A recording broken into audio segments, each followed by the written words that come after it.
Welcome sa zip9.com. This video, tutuloy natin ang ating series on triangle congruence. And dito sa video na to ay magsistart na tayo na i-discuss yung congruence of right triangles. So dito sa screen niyo makikita niyo ang dalawang triangles. They are both right. So ABC is right angled at C and DF is right angled at F. And ito yung given natin. And we have to prove that they are congruent, these two triangles. So first we have AC is congruent to DF. So asan yung AC natin? Ito.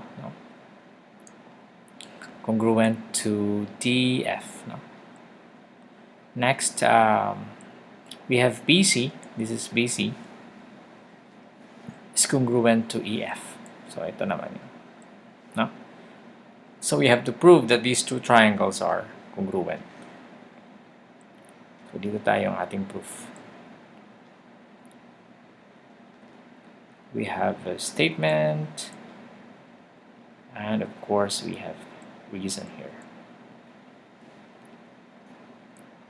So of course, ang ilalagay mo natin sa statement, yung pinakamadali, yung given, where AC is congruent to DF. And I think this is very easy because given lang naman ito, We have BC is congruent to EF, which is also a given. Next, we have, ano pang alam natin? Alam natin that angle C and angle F are congruent because they are both right angles. Ano reason natin? All right angles are congruent. Tingin nyo medyo weird yan, but this is actually one of the postulates of Euclid. I think this is postulate 3 or postulate 4. Maybe this is postulate 4. Siguro i-verify nyo na lang, but so this is postulate 4, if I'm not mistaken, Euclid. So ano ngayon ang meron tayo? Meron tayong two pairs of sides which are congruent and another pair of angle. So this is two pairs of side and angle.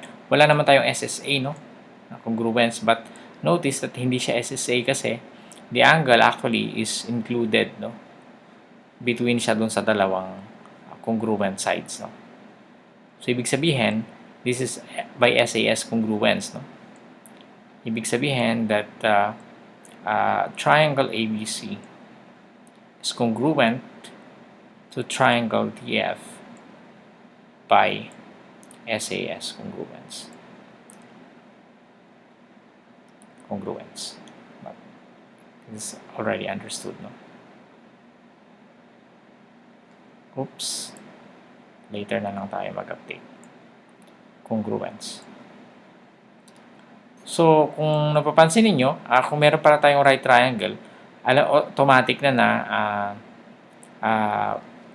hindi natin kailangan isabihin itong congruent yung kanilang angle, Actually, dalawang legs na lang yung kailangan natin. If we have a right triangle, dalawang legs na lang ang pwede nating tignan. Pag congruent yung dalawang legs niya at right sila, ibig sabihin, sila ay congruent triangle na.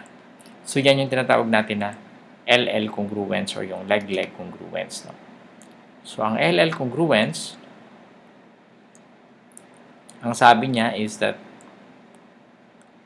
if in two right triangles,